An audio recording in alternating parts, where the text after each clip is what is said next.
அனைவருக்கும் வணக்கம். நான் தமிழரசி பாலமுருகன். இந்த பதிவில் நம்ம பார்க்க போகிறது வரக்கூடிய செவ்வாய்க்கிழமை 16/12/2025 மார்கழி மாதத்தோட முதல் நாள். இந்த மார்கழி மாதம் முழுக்க நாம் செய்யக்கூடாத சில தவறுகள், முக்கியமான தவறுகள் நாம் செய்யவே கூடாது. யாரும் வேணும்னே செய்யறது கிடையாது, தெரியாமல் அவங்க செய்யக்கூடிய சில தவறுகள், அதெல்லாம் என்னென்ன அப்படிங்கிறது தான் இந்த பதிவில் நம்ம பார்க்க போகிறோம். இந்த மார்கழி மாதம் அப்படிங்கிறது ரொம்ப சிறப்பான மாதம். தேவர்களுக்கெல்லாம் இது பிரம்ம முகூர்த்த நேரம். நம்மளே மனிதர்களே ஒரு நாளில் எந்த நேரம் ரொம்ப நல்லது, டாப்பான நேரம் அப்படின்னு கேட்டால் பிரம்ம முகூர்த்தம் தான் நம்ம சொல்லுவோம். இந்த மார்கழி 30 நாளும் தேவர்களுக்கு வரக்கூடிய அவங்களுடைய காலை பொழுது 4:30லேருந்து 6 மணி வரைக்கும். ஸோ இந்த காலத்தை நம்ம ரொம்ப சிறப்பானதாக, பயனுள்ளதாக, தெய்வ வழிபாட்டில் நம்முடைய மனதை ஈடுபடுத்தி கொள்ள வேண்டும். இப்போது என்ன விஷயங்கள்லாம் நம்ம செய்யக்கூடாது அப்படிங்கிறத பார்த்துடலாம். முதல் விஷயம் என்ன அப்படின்னா, மார்கழி மாதம் அப்படின்னாலே நமக்கு ஞாபகம் வர்றது எல்லார் வீட்லேயும் காலையிலே பெரிய பெரிய கோலமாக அழகாக போட்டு வச்சுருப்பாங்க. சில பேரெல்லாம் யார் யார் வீட்டில் என்னென்ன கோலம் போட்டிருக்காங்க அப்படின்னே நோட் பண்ணுறதுக்குன்னே நிறைய தெருக்கள் வழியாக போயிட்டு வருவாங்க. அது மட்டும் இல்லாமல் நம்ம கோயிலுக்கு போகக்கூடிய நபராக இருந்தால் அங்கே காலையில் தரக்கூடிய பிரசாதம், அதுவும் பொங்கல், இதெல்லாம் ரொம்ப ஸ்பெஷலாக இருக்கும். எல்லா கோவில்லையும் அதிகாலை ஒரு 4 மணிக்கெல்லாம் பாடல் போட்டுருவாங்க.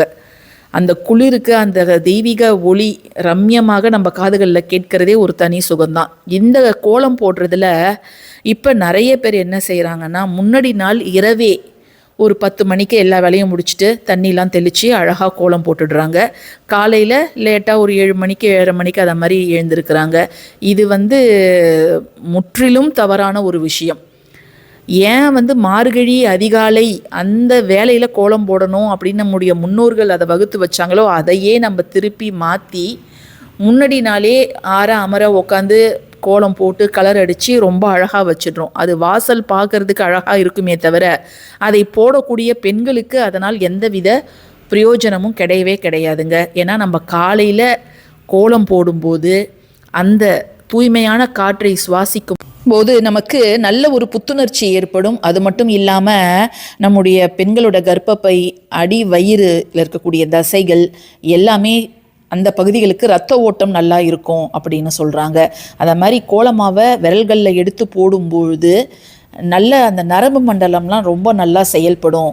கண் பார்வை கூர்மையாக இருக்கும். அதிலும் அந்த புள்ளி வைத்து கோலம் போடும்பொழுது அவர்களுடைய கவனம் சிதறாமல் ரொம்ப அவங்களால நல்லா ஒரு இடத்துல கவனத்தை குவிக்க முடியும் அப்படின்னும் சொல்லியிருக்கிறாங்க. அதே போல் இன்னொரு விஷயம் என்ன அப்படின்னு பார்த்தோன்னா, இப்போ நமக்கு உடல்நிலையெல்லாம் நல்லா தான் இருக்குது அப்படிங்கிறவங்க மார்கழி மாதத்தில் அவங்களே அவங்க வீட்டுக்கு முன்னாடி ஒரு சின்ன கோலமாவது போடணும். ஏன்னா இப்போ முறைவாசல் அப்படிங்கிற ஒரு கான்செப்ட் வந்ததால் வேலை செய்கிறவங்க வருவாங்க, அவங்க காலையிலே தண்ணி தெளித்து கோலம் போட்டுட்டு போயிடுவாங்க. அந்த வீட்டில் இருக்கக்கூடிய நபருக்கு அந்த கோலம் போடுறத அதில் ஒரு டச் இல்லாமலே போயிடும். ஸோ முடிஞ்ச வரைக்கும் உங்கள் உடல்நலம் ஆரோக்கியமாக இருந்ததுன்னா நீங்களே கோலம் போடுங்க. ரொம்ப பெருசாக போட்டு கலர் அடித்து எல்லாம் பண்ணணும் அப்படிங்கிற அவசியம் இல்லை. உங்களால் முடிஞ்ச ஒரு சின்ன கோலமாவது உங்களுடைய நிலைவாசலில் நீங்கள் போடுறது தாங்க ரொம்ப நல்லது. இரண்டாவது முக்கியமான தவறு நிறைய பேர் செய்கிறது என்ன அப்படின்னு பார்த்தோன்னா, இந்த மார்கழி மாதத்தில் அதிகாலையில் எழுந்து கோவிலுக்கு போகிறது அல்லது நம்ம வீட்டிலேயே பிரம்ம முகூர்த்த பூஜை செய்வது அப்படிங்கிறது நல்லது. ஆனால் நிறைய சகோதரிகள் என்ன பண்ணுறாங்கன்னா, நான் மட்டும்தான் காலையில் எழுந்திருப்பேன், வீட்டில் இருக்கக்கூடிய மற்றவங்க எல்லாருமே தூங்கிட்டு இருப்பாங்க, அதனால் நான் விளக்கேற்ற மாட்டேன், அதனால் நான் பிரம்ம முகூர்த்த பூஜை அதெல்லாம் நான் செய்யறதில்லை அப்படின்ட்டு இருக்கிறாங்க. அது ரொம்ப தவறான விஷயம். மற்றவங்க வீட்டில் தூங்கினா கூட நம்ம வெளியில் தண்ணி தெளித்து கோலம் போட்டுட்டு வெளியிலையும் விளக்கேற்றலாம், உள்ளாரையும் விளக்கேற்றலாம். பிரம்ம முகூர்த்த பூஜை நீங்கள் 48 நாள் பூஜை பண்ணாலும் பரவாயில்ல, அல்லது 21 நாள் பூஜை பண்ணாலும் நீங்கள் பண்ணலாம். ஏன்னு கேட்டிங்கன்னா, வீட்டில் வயதானவர்கள் இருப்பாங்க, ஸ்கூலுக்கு போகிறவங்க இருப்பாங்க, வேலைக்கு போகிறவங்க இருப்பாங்க.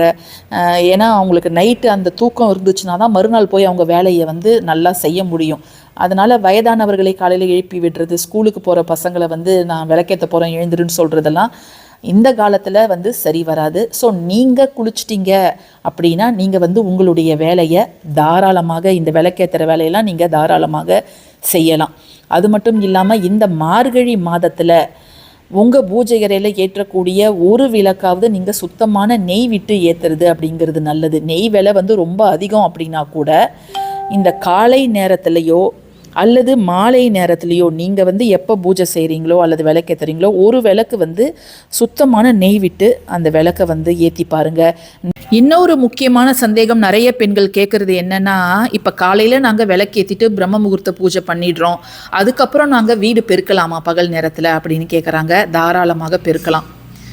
ஏன்னா நம்ம வந்து காலையில் முடிச்சிட்டோம் அப்படிங்கிறதுக்காக நம்ம டெய்லி ஒரு 20 நாள் பண்ணுறோம்னா 20 நாள் நம்ம பெருக்காமல் இருக்க முடியாது. நம்ம விடியற் காலையில் எழுந்து நம்ம இறை வழிபாட்டிற்கு தான் நேரத்தை ஒதுக்கணுமே தவிர அந்த நேரத்தில் நம்ம வீடு உள்ளார பெருக்கிட்டு தொடச்சிட்டு இருக்க முடியாது. ஏன்னா 4:30லேருந்து 6 அப்படிங்கிறது 1.5 மணி நேரம். அந்த நேரத்தில் உங்களுடைய மனதை ஒருமுகப்படுத்தி இறை வழிபாட்டிற்கும் அல்லது தியானம் செய்வதற்கு அதுக்கு தான் நீங்கள் வந்து உங்கள் வாழ்க்கையில் என்ன அடையணும்னு நீங்கள் நினைக்கிறீங்களோ அந்த நேரத்தை நீங்கள் அதுக்கு தான் பயன்படுத்தணும். ஸோ விளக்கேற்றிட்டு பகல் நேரத்தில் கூட நீங்கள் பெருக்கிக்கலாம், தவறு கிடையாதுங்க. 3வது முக்கியமான விஷயம், சுப நிகழ்ச்சிகள் நம்ம வீட்டில் நடத்துகிறத இந்த மாதம் தவிர்த்திடணும்.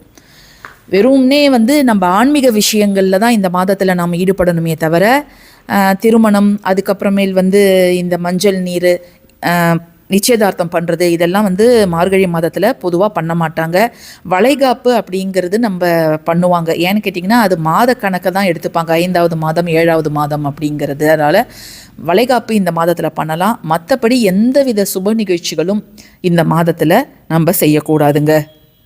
4வது முக்கியமான விஷயம், பால் காய்ச்சறது இந்த மாதத்தில் பண்ணலாமா? பண்ணக்கூடாது. கிரகப்பிரவேசம் பண்ணக்கூடாது. நீங்கள் சொந்த வீட்டில் போயிட்டு பால் காய்ச்சறதாக இருந்தாலும் சரி, அல்லது ஒரு வாடகை வீட்டிலேருந்து இன்னொரு வாடகை வீட்டுக்கு போகிறதா இருந்தாலும் சரி, நீங்கள் இந்த விஷயங்களை செய்யக்கூடாது.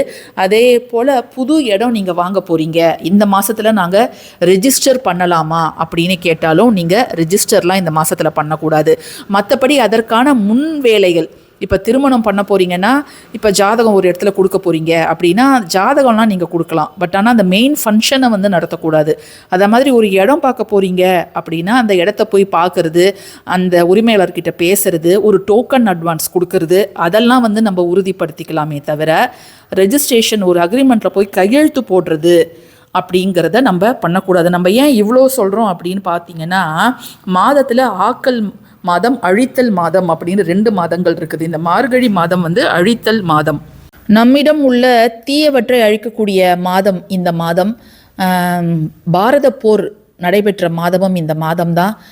பாண்டவர்கள் கௌரவர்கள் இடையே போர் நடந்தது. அதில் கௌரவர்கள் தங்களுடைய ராஜ்யத்தை இழந்து நின்ற மாதம் இந்த மாதம் அப்படிங்கிறதால தான் எந்த நல்ல விஷயங்களையும் நம்ம இதில் வந்து செய்ய மாட்டோம். இறை வழிபாட்டிற்கு மட்டுமே உரிய மாதமாக இந்த மாதத்தை நாம் கருதுகிறோம். அதே போல் இந்த மாதத்தில் புதிதாக வண்டி வாகனங்கள் வாங்குவது, அதே போல் புதிய தொழில் தொடங்குவது, இதெல்லாம் இந்த மார்கழி மாதத்தில் நம்ம செய்யக்கூடாது. ஸோ ஆக மொத்தம் நம்ம வந்து என்னென்ன விஷயங்கள்லாம் செய்யக்கூடாது அப்படிங்கிறத ரொம்ப தெளிவாக பார்த்துருக்குறோம். இந்த பதிவை கூடுமானவரை எல்லாருக்கும் ஃப்ரெண்ட்ஸ் அண்ட் ரிலேட்டிவ்ஸ்க்கு நீங்கள் ஷேர் பண்ணுங்கள். ஏன்னா நிறைய குழப்பங்கள் வந்து மக்களுக்கு இருக்குது இந்த மார்கழி மாதத்தில், அதை பண்ணலாமா இதை பண்ணலாமா அப்படின்ட்டு. சில பேர் வந்து புரட்டாசி மாதம் மாதிரி இந்த மாதமும் வந்து அசைவம் சாப்பிடாமல் இருப்பாங்க. அது அவங்கவுங்களுடைய தனிப்பட்ட விருப்பம். அது பதிவு பிடிச்சிருந்ததுன்னா கட்டாயமாக லைக் பண்ணுங்கள், ஷேர் பண்ணுங்கள், நம்ம சேனலுக்கு சப்ஸ்கிரைப் பண்ணுங்கள். தேங்க்யூ ஃபார் வாட்சிங். நன்றி.